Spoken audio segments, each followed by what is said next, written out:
From Lancaster Homebrew here. We're in the middle of doing our demonstration with the Tower Power, and we just got our grains and water mixed up, and we let it sit just for the things to settle down. So we're now ready to start recirculating. If we want to kind of zoom in here quick, I'll just show you what it looks like in the pot after sitting for 10 minutes. You can kind of see it's got a kind of cloudy, milky look to it, so that's your starches here. So once we get that converted, that'll start darkening and with a clear kind of look to it than the milkiness. So we have plenty of extra water as far as the recirculation goes, and our return lines is just kind of looped around on top here, and so we'll be to get our flow going. So we'll first start off with the recirculating before we turn the heat back on. I have it shut almost at no flow. We're going to start off very slowly so we don't get a stuck flow here. So we'll flip this on, and this timer was probably, this buzzer will probably, no, actually we'll put it down so we don't have to listen to it.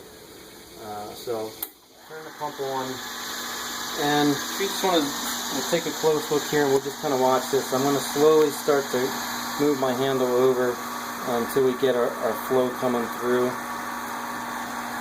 And we want to start off slow so the grain bed can get settled in. And you can start seeing the mash starting to come through. And our reading is going to be at the top of the red, so we're at about 1 gallon per minute. And let that run for just a little bit. I usually like to run it at 1.5 gallon per minute. I think is adequate. I don't like to run it excessively fast. So we're good there, and you can see how cloudy and milky that is, and as time goes on we'll take a peek at that, and that's going to start to change as the starches can change to sugar. So now we will fire up our circulator, and we'll adjust our heat. So we need to change our temperature to what we want for the rest of the mash, which we decided to be 153. So you can kind of see the light flashing a little bit. To set that in, we have to push this button on the far left, and you'll see it kind of go stop flashing. So now it's set. Of course, try that again. There, 153. Okay.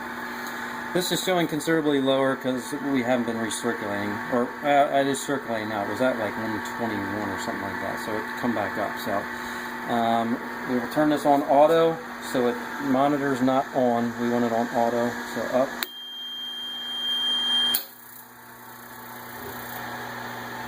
And for the only thing to mention now for our controlling our temperature, I usually turn my flame back just a little bit so it's not a super aggressive heat on here, so we don't have any scorching.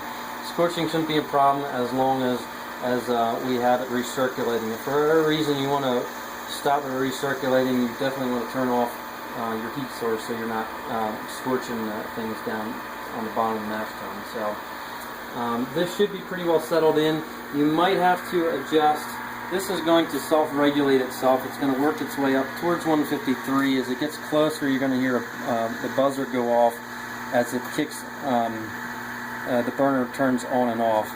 It's going to overshoot initially, so it'll probably hit 157, 158. And if you slide over this way, you can kind of see we're going to start to, the actual temperature here is going to be ahead of the full overall temperature in our grain bed. You can see we're just under 140, so that's normal. That will catch up in our 5-10 minutes. So the only other thing you're going to have to adjust at this point is sometimes as things settle in, your flow rate will change. If it starts to slow down, you can. If I want to keep this at 150.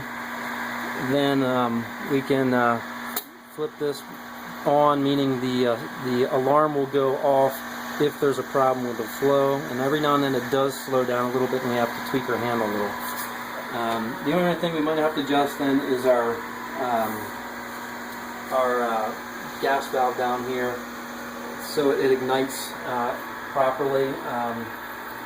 If gas flow is too low and it's trying to ignite on its own, the burner will won't tick off, and then the alarm will go off, and you just have to give it a little more gas. So you might have to play with that just so it kicks on in a timely manner. And otherwise, we're good to go. We'll just take a look at our flow up top here as it's coming back in,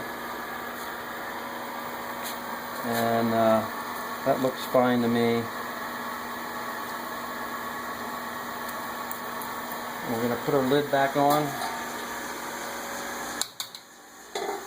let the power do the rest of the work. We're just going to go get some more beer to drink. We'll be back in a little bit.